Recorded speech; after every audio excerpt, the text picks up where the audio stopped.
بسم الله الرحمن الرحیم. شروع کوم په نامه د خدای چې بخونکې او مهربانه دی. نن چې کوم دی، نن زمونږه لیسن نمبر 3 دی. مخکینی دوه لیسن چې کوم وو په هغه کې مونږه 15 parts of the body ویلي وو، کوم چې زمونږ سره 30 parts of the body جوړ شوي وو ټوټل په انګلیش، اردو او په پښتو کې. نو په ننني لیسن کې به هم مونږه 15 parts of the body وایو. نو که چا هغه لیسن نه وي کتلی نو اول هغه وګورئ او بیا دا وګورئ. نو شروع کو. لیټس سٹارټ. په 31 نمبر چې کوم دی زمونږ سره راځي د شهادت والا ګوته چې کومه ده، په دې تصویر کې تاسو ته به شو کېږي، دې ته د شهادت ګوته وایي. دې ته په انګلیش کې وایي انډکس فینګر، په اردو کې ورته شهادت والا انګلی او په پښتو کې ورته د شهادت ګوته وایي. بیا په دې پسې چې کومه ده بله ګوته راځي، پښتو کې ورته منځنۍ ګوته وایي، ټولو کې غټی. نو دې ته په انګلیش کې وایي میډل فینګر، په اردو کې ورته وایي درمیانی انګلی. بیا بل په 34 نمبر چې کوم دی زمونږ سره راځي د کچۍ ګوتې سره چې نږدې دا کومه ګوته دې ته څه وایي په پښتو کې د ګوتمې ګوته. اکثر خلک په دې باندې ګوتمه اچوي که نه، نو دې ته ګوتمې ګوته وایي. نو په انګلیش کې دې ته وایي رینګ فینګر او په اردو کې ورته وایي انګوټي والی انګلی. خبل په 35 نمبر زمونږ سره راځي کچۍ ګوته.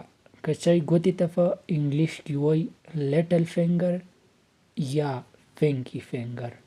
لیټل فینګر یا فینکی فینګر او په اردو کې ورته وایي چوټي انګلی. بل په 36 نمبر زمونږ سره راځي نوکونه. نوکونو ته په انګلیش کې نیلز وایي او په اردو کې ورته ناخن وایي. بل زمونږ سره راځي په 37 نمبر باندې تخرګې چې څه ته وایي که نه، تخرګي ته په انګلیش کې وایي آم فټ، په اردو کې ورته بغل وایي. بل په 38 نمبر زمونږ سره راځي سینه. سینې ته په انګلیش کې چیسټ وایي، په اردو کې ورته سینه او په پښتو کې ورته هم سینه وایي. بل زمونږ سره په 39 نمبر باندې راځي خېټه.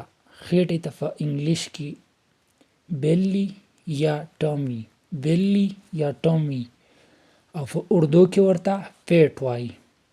خبل په 40 نمبر باندې زمونږ سره راځي ملا. ملا ته په انګلیش کې بیک وایي، په اردو کې ورته کمر وایي. بل په 41 نمبر زمونږ سره راځي پنډۍ. پنډۍ چې کومه ده دې ته په انګلیش کې لیګ وایي، په اردو کې ورته ټانګ وایي. بل زمونږ سره راځي په 42 نمبر باندې پتون. پتون ته په انګلیش کې وایي تای او په اردو کې ورته ران وایي. بل زمونږ سره راځي په 43 نمبر باندې زنګون. زنګون ته په انګلیش کې وایي